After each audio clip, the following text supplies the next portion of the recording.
وہ ایک بے رحم قاتل اور بدنام زمانہ فاتح تھا۔ اس نے لاکھوں انسانوں کو قتل کر کے انسانی کھوپڑیوں کے مینار بنائے۔ وہ دشمن کو قتل کر کے خوش ہوتا تھا۔ وہ وحشی فاتح ایک ٹانگ سے لنگڑا بھی تھا۔ آخری عمر میں اس پر چنگیز خان کی طرح چین فتح کرنے کا خبت سوار تھا، اسی لیے اس نے چین پر فوجی حملہ کیا اور مارا گیا۔ دنیا کے بدنام زمانہ فاتحین میں سکندر اعظم، Julius Caesar, Bismarck, Hitler, Bayezid Yildirim, چنگیز خان شمار کیے جاتے ہیں۔ لیکن جب حقائق اور فتوحات کو سامنے رکھ کر جائزہ لیا جائے تو ان تمام میں وہ سر فہرست اور حقیقی معنی میں دنیا کا بدنام زمانہ فاتح قرار پاتا ہے۔ ناظرین، گزشتہ سیریز میں آپ کی دلچسپی اور آپ کے بے حد اصرار پر ہم پیش کرنے جا رہے ہیں آپ کے سامنے امیر تیمور، جو کہ تمرلین تیمور لنگ اور امیر تیمور گورگاں کے نام سے بھی جانا جاتا ہے۔ 1336 میں پیدا ہوا۔ وہ تیموری سلطنت کا بانی اور تاریخ عالم کا ایک عظیم جنگجو حکمران تھا۔ وہ ایک بے رحم قاتل اور بدنام زمانہ فاتح تھا۔ اس نے لاکھوں انسانوں کو قتل کر کے انسانی کھوپڑیوں کے مینار بنائے۔ وہ دشمن کو قتل کر کے خوش ہوتا تھا۔ وہ وحشی فاتح ایک ٹانگ سے لنگڑا بھی تھا۔ آخری عمر میں اس پر چنگیز خان کی طرح چین فتح کرنے کا خبت سوار تھا۔ سکندر اعظم اور چنگیز خان کو اپنے سے کم تر طاقتوروں سے مقابلہ کرنا پڑا، لیکن ہم جس فاتح کی کہانی پیش کرنے جا رہے ہیں اس نے ہمیشہ خود سے کئی گنا بڑی فوج اور مملکت کو شرمناک شکست سے دوچار کیا۔ اس کی تقریباً ساری زندگی قتل و غارت میں گزری۔ جی ہاں، ہم امیر تیمور کی کہانی سنانے جا رہے ہیں، جو کہ سمرقند کے قریب ایک گاؤں کیش میں برلاس قبیلے میں 1336 میں پیدا ہوا۔ امیر تیمور ترک قبیلے برلاس کا چنگیز خان کے خاندان سے قریبی تعلق تھا۔ اس کے والدین معمولی درجے کے زمیندار تھے۔ امیر تیمور نے اپنی زندگی میں 42 ملک فتح کیے اور لاکھوں انسانوں کا قتل عام کیا۔ امیر تیمور کی ایک خاص بات یہ تھی کہ وہ ایک وقت میں اپنے دونوں ہاتھوں سے جنگ میں انسانوں کا قتل عام کرتا تھا۔ وہ ایک ہاتھ میں تلوار اٹھاتا تھا اور دوسرے ہاتھ میں کلہاڑا۔ تخت نشین ہونے کے بعد تیمور نے ان تمام علاقوں اور ملکوں پر قبضہ کرنا اپنا حق اور مقصد قرار دیا جن پر چنگیز خان کی اولاد حکومت کرتی تھی۔ اس نے فتوحات اور لشکر کشی کے ایسے سلسلے کا آغاز کیا جو 1405 میں اس کی موت تک پورے 37 سال جاری رہی۔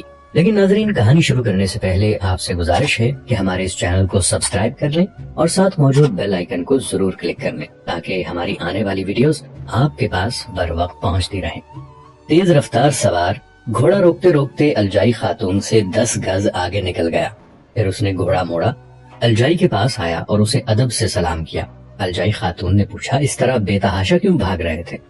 مغربی سرحد سے لٹیرے گھس آئے ہیں، سوار نے سانس پر بمشکل قابو پاتے ہوئے جواب دیا۔ خدا خیر کرے۔ الجائی خاتون گھبرا گئی، پوچھا، لٹیروں کی تعداد کتنی ہوگی؟ 100 کے اوپر۔ سوار جواب دے کر آگے بڑھنے کے لیے تیار ہو گیا۔ الجائی ایک لمحے کے لیے رک کر بولی، تم کہاں جا رہے ہو؟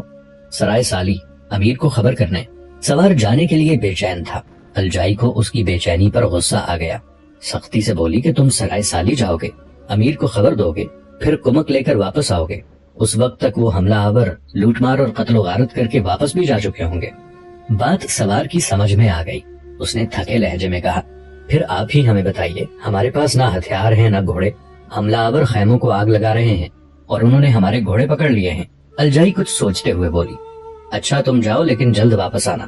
امیر سمرقند قزغن کی پوتی الجائی خاتون شکار کے لیے آئی تھی۔ اس کے ساتھ 5 سپاہی، 5 کنیزیں اور 5 ہی غلام تھے۔ الجائی اور اس کی سہیلیاں ترکش و تلوار سے مسلح تھیں۔ غلاموں کو ان کے سردار کے پاس چھوٹی تلوار تھی، بقیہ غلاموں اور کنیزوں کے پاس صرف خنجر تھے۔ 14ویں صدی عیسوی کے چوتھے عشرے میں جب یورپ کی عورتیں قالین بانی اور کشیدہ کاری میں اپنا وقت گزارتی تھی، اس وقت تاتاری عورتیں جنگ آزماؤں اور شہ سواروں کے دوش بدوش میدان جنگ میں حصہ لیتی تھی۔ وہ سپاہی بچوں کی پرورش بھی کرتی اور مردوں کے تمام کاموں میں ان کی شریک رہتی۔ گھر گرہستی کے باقیہ تمام کام عمر رسیدہ عورتوں کے سپرد تھے۔ امن کے زمانے میں تاتاری عورتوں کا محبوب مشغلہ شکار کھیلنا تھا۔ تیز رفتار سوار دیکھتے ہی دیکھتے آنکھوں سے اوجھل ہو گیا۔ الجائی کی نظریں سوار پر لگی تھی۔ جب اس کے گھوڑے کے ٹاپوں سے اٹھنے والی گرد ہوا میں تحلیل ہو گئی تو اس نے پلٹ کر اپنے ساتھیوں کو دیکھا۔ ایک ترادار کنیز گھوڑا بڑھا کر الجائی کے پاس آئی اور بولی، ہمیں اپنے مظلوم بھائیوں کی مدد کرنا چاہیے، یہ کتنی بزدلی ہے کہ انہیں ہمارے سامنے لوٹا جائے۔ الجائی خاتون کنیزوں اور غلاموں کو دیکھ رہی تھی۔ ان کے چہرے فق تھے سوائے سردار غلام کے۔ سردار غلام کی آنکھوں سے شجاعت کی شعائیں نکل رہی تھی. اس کا ہاتھ بار بار نیمچے یعنی چھوٹی تلوار کی طرف بڑھ رہا تھا. الجائی خاتون نے پجمردہ چہروں سے نظریں پھیرتے ہوئے کہا, تم ٹھیک کہہ رہی ہو, لیکن ہمارے پاس صرف 6 تلواریں اور 1 نیمچا ہے اور دشمن پوری طرح مسلح ہے.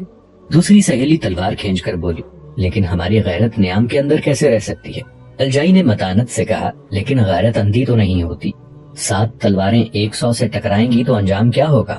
سہیلی نے جھلا کر باہر نکالی ہوئی تلوار نیام میں ڈالی اور غصے سے بولی کہ الجائی, آج تم پہلی بار ہمیں بزدلی کا سبق پڑھا رہی ہو. الجائی خاتون کا بدن دہک اٹھا, اسے چنگاریاں سی لگنے لگیں, آنکھیں سرخ ہو گئیں. بولی, نہیں, تاتاری عورت کو بزدلی کا سبق نہیں پڑھایا جا سکتا. الجائی خاتون نے تلوار بلند کر لی. اس نے گھوڑے کا منہ مغربی سرحد کی طرف موڑا. 6 اور تلواریں اس کی تقلید میں باہر نکل آئیں. غلاموں اور کنیزوں کے بے رنگ چہروں پر غیرت کے خون کی سرخی دوڑ گئی. اس نے کمر میں اڑسے ہوئے خنجر کھینچ کر ہاتھوں میں لے لیے. الجائی خاتون نے 5 سہیلیوں اور 2 کنیزوں کو اپنے ساتھ لے کر ایک ٹولی بنائی. باقی غلاموں اور کنیزوں پر مشتمل دوسری ٹولی ترتیب دی. الجائی نے غلام سردار کو سمجھایا, ہمارے پاس تلواریں ہیں, حملہ ہم کریں گے, تم پشت پر رہ کر ہماری حفاظت کرنا. غلام نے سر تسلیم خم کر دیا. اسی وقت شمال مشرق میں گرد اڑتی دکھائی دی. سب کی نظریں ادھر اٹھ گئیں. امیدوں بیم سے بھری نظریں, وسوسے اور امیدیں گڈمڈ ہو رہی تھیں. ایک غلام چلایا, سرائے سالی سے کمک آ گئی. الحمدللہ. الجائی خاتون کی زبان سے بے ساختہ نکل گیا. گرد کا سینہ چاک ہوا. وہ کمک نہیں تھی, گرد کی چادر سے صرف 2 سوار نمودار ہوئے. دیکھنے والوں کی امیدیں ڈوبنے لگیں. دونوں سوار بھاگتے چلے آ رہے تھے. الجائی خاتون نے سب کو خبردار کیا, کیا پتا وہ بھی دشمن ہوں. سوار الجائی خاتون کے پاس آ کر رک گئے. ان میں ایک دبلا پتلا سا نوجوان اور دوسرا نوعمر لڑکا تھا. نوجوان کا چہرہ سپاٹ تھا لیکن وضاحت سے طرح دار معلوم ہوتا تھا. نرم چمڑے کے گھٹنوں تک کے جوتے, نمدے کی سفید نوکدار ٹوپی, اعلیٰ قسم کے باریک چمڑے کی آدھی آستین کی جاکٹ, کمر میں بھاری چمڑے کا پٹکا جس پر چاندی کا کام تھا, اور فیروزے ٹکے ہوئے تھے. نوعمر لڑکے کا لباس معمولی تھا, گھریلو ملازموں جیسا. الجائی خاتون اجنبی لباس اور اجنبی صورتوں کو حیرت اور دلچسپی سے دیکھ رہی تھی. الجائی نے ایک سہیلی کو اشارہ کیا. سہیلی نے نوبارد جوان سے پوچھا, تم کہاں سے آ رہے ہو؟ جوان بڑی لاپرواہی سے بولا, دریائے آمو کے شمال میں شہر سبز میرا وطن ہے. ترکان گورگانی قبیلے برلاس کا نام لیوا ہوں. میرا نام تیمور اور یہ لڑکا میرا خالہ زاد عبداللہ ہے. الجائی خاتون کی دلچسپی اور حیرت بڑھ گئی. تیمور نے ایک سوال کے جواب میں تمام ضروری باتیں بیان کر دی تاکہ دوسرے سوال کی گنجائش ہی نہ رہ جائے. یہ اس کی ذہانت کی دلیل تھی. الجائی خاتون کا دل آپ ہی آپ اس کی طرف کھینچنے لگا. الجائی نے خود سوال کیا, اے جوان, تم نے سب کچھ بتانے کے باوجود یہ نہیں بتایا کہ ادھر کس مقصد سے آئے ہو اور کہاں جا رہے ہو؟ سرائے سالی کے امیر قزغن نے مجھے اپنے دربار میں طلب کیا ہے. اب تیمور کے لہجے میں لاپرواہی کے ساتھ اکتاہٹ بھی پیدا ہو گئی. اس نے مزید سوالات سے بچنے کے لیے اپنا گھوڑا بڑھایا اور بولا, میں قبیلہ برلاس کے سردار قزاغائی کا بیٹا ہوں. اگر سوالات ختم ہو گئے ہوں تو میں آگے بڑھوں؟ الجائی خاتون کے چہرے پر ہلکی سی مسکراہٹ آئی اور بولی, تیمور, تم دربار قزغن میں جا رہے ہو اور میں امیر قزغن کی پوتی الجائی خاتون ہوں. تیمور نے فوراً گھوڑے کی باگیں کھینچ لی. پہلی بار مشتاق نظریں الجائی کی طرف اٹھی. اس نے دیکھا کہ ایک 15 سالہ سر و قامت سیمی بدن ماہپارہ اسے شریر نظروں سے دیکھ رہی ہے. تیمور کی عمر 17 سال سے زیادہ نہ تھی. شمشیر زنی اور تیر اندازی اس کے محبوب مشغلے تھے, لیکن اچھی صورتیں اسے بھی اچھی لگتی تھی. پھر الجائی خاتون تو چاند کا ٹکڑا اور حسن کا ترشا ہوا پیکر تھی. تیمور خمار آلود نظروں سے الجائی خاتون کو گھورتا رہا, پھر ماشاء اللہ اس کی زبان سے آپ ہی آپ نکل گیا.